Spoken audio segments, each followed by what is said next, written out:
sustainable siya talaga. Kasi ang ginawa naman namin, nag-ano kami ng Forest Wood Garden pa. Sa Forest Wood Garden pa, hindi pa gaya sa ay nag-come up yung asawa ko. Sir Joey na isa na mga menu na galing dito.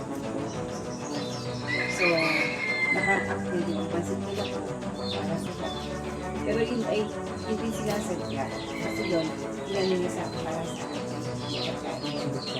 Oo, kasi nakita niya, naisip sa pansit. So, nakita niya, ano yung meron dito sa place na yun?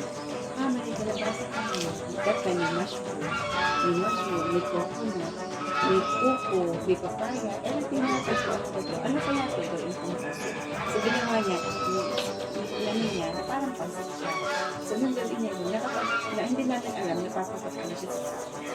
So, yun na yung ginali namin. Kasi nagkaroon kami ng innovation. So, pumasok yung innovation. So, siyempre kung ikaw yung nakaisip mo, ang tao, curious kasi, hindi yung kasi ang lawak na hindi na gaya sa pansit na may kalabasa, may papaya. So, parang hindi siya common. So, anong taste?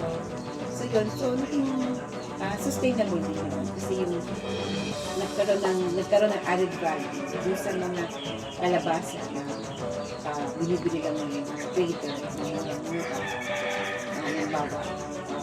Binibili lang ng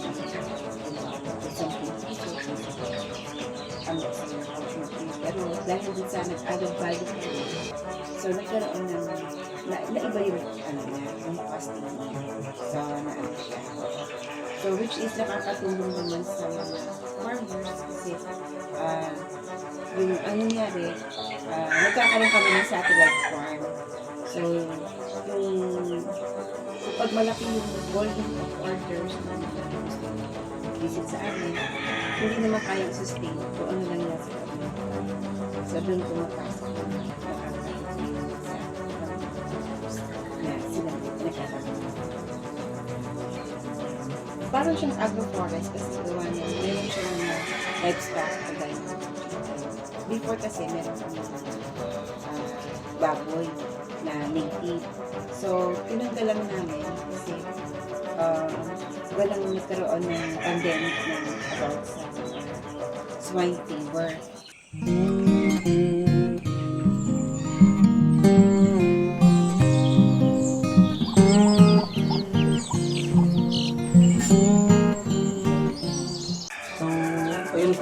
Sa base po sa kwento po niyo, magkano po yung kadalasang kinikita niyo po per month? Mahirap yung pagkita kasi gawa naman iba-iba yung dating ng guest. Hindi naman siya talaga. So, hindi natin pwede sabihin. Oo, hindi natin pwede sabihin. Ito yung so, hindi natin siya pero nagsusustain niya yung needs naman or kumbaga nakakapagpasya ng tao, yung mga bills ng kuryente, yung sabihin, nakakaano siya. Nakaka. Tapos sa ano naman, tuwing kailan po yung peak season mo? Wala akong masabing peak season. Pero mas na-observe ko, mas madami sila. Pag maraming bukas, ay may harvest kami.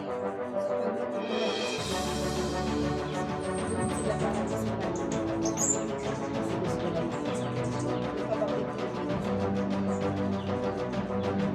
Yung naging visitor na rin po ba kayo?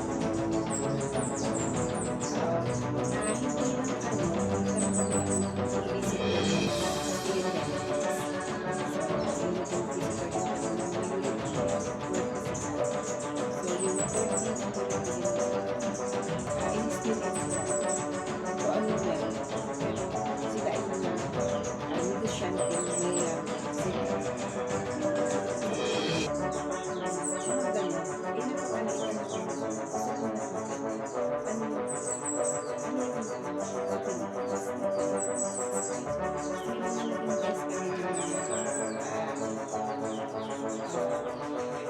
celebrities, chefs from California.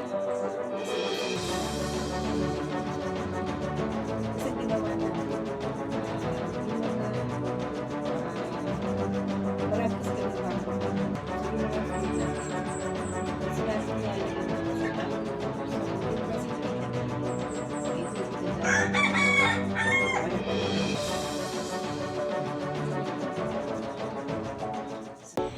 Hi everyone, I am Justin Lear Barrera, a second year tourism student from Laguna State Polytechnic University of Los Baños campus.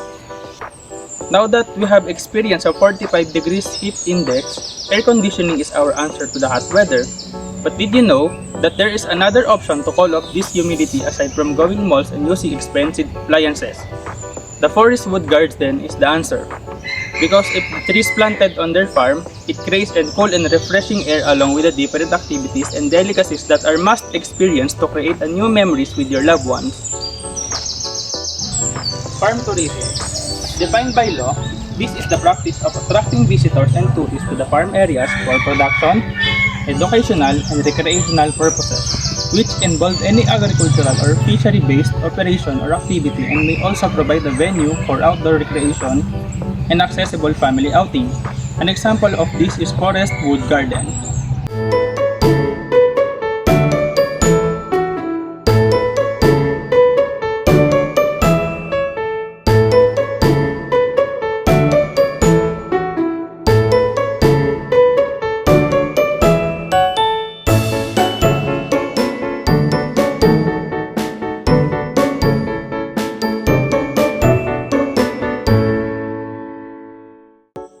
San Pablo City is a first-class city in the province of Laguna.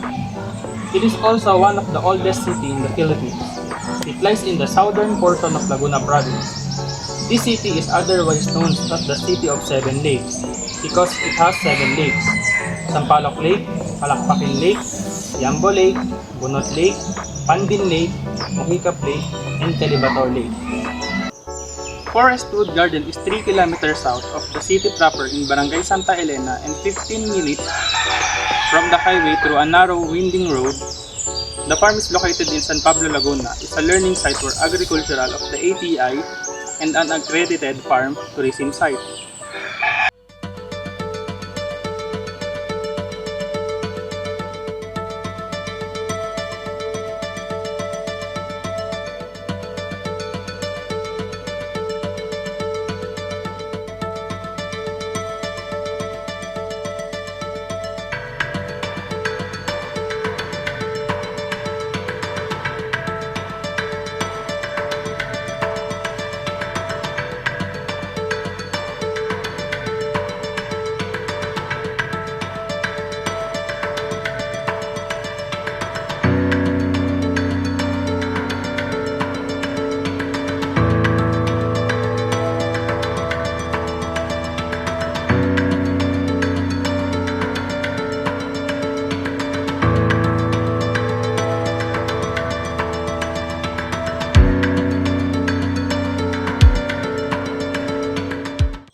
Forest Wood Garden is also renamed for Ilaya at Santa Elena, that means interior, sa looban in Tagalog.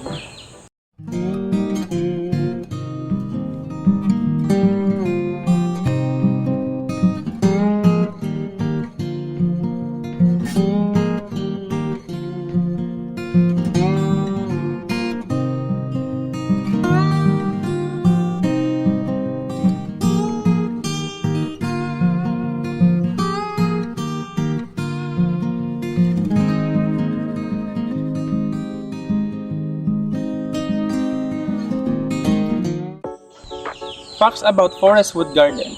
Forest Wood Garden has been featured in various TV and show publications.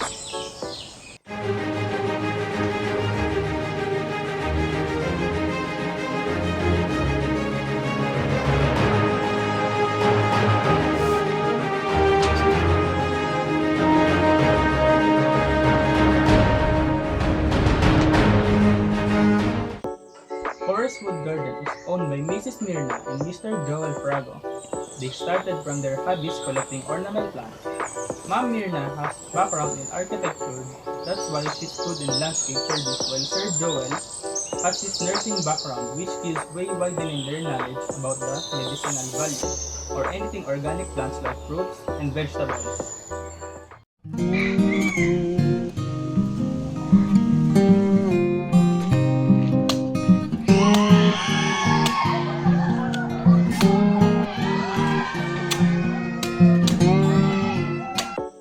Forest Wood Garden practices permanent agriculture in which they run a farm that can also provide their needs since it's more sustainable.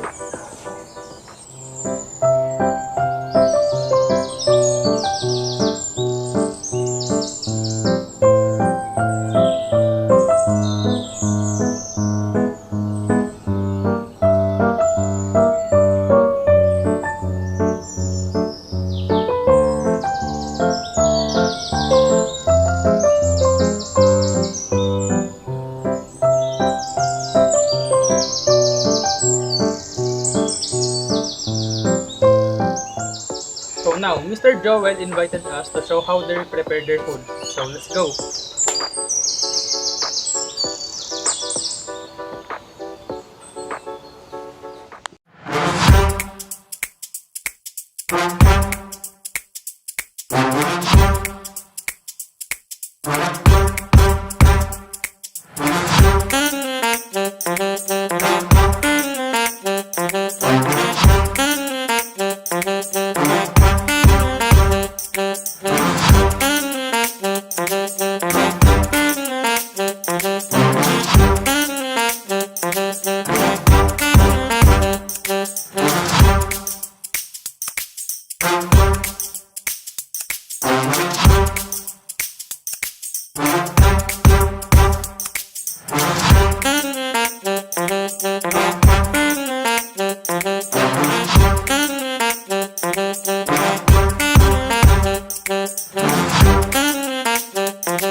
One of their delicacies are pancit kalabuho. They named the dish after their ingredients. Kala means kalabasa, buko means coconut meat, the mushroom, and other fruits and vegetables. They also offer planchadong laman lupa which is made out of root crops like arrowroot, potato, taro, cassava, gabi, and tugi with buko mixed in sugar, wrapped in banana leaves, flattened with a hot traditional iron. Forest Wood Garden also offers a swimming pool, just add additional 200 pesos to access their swimming pool.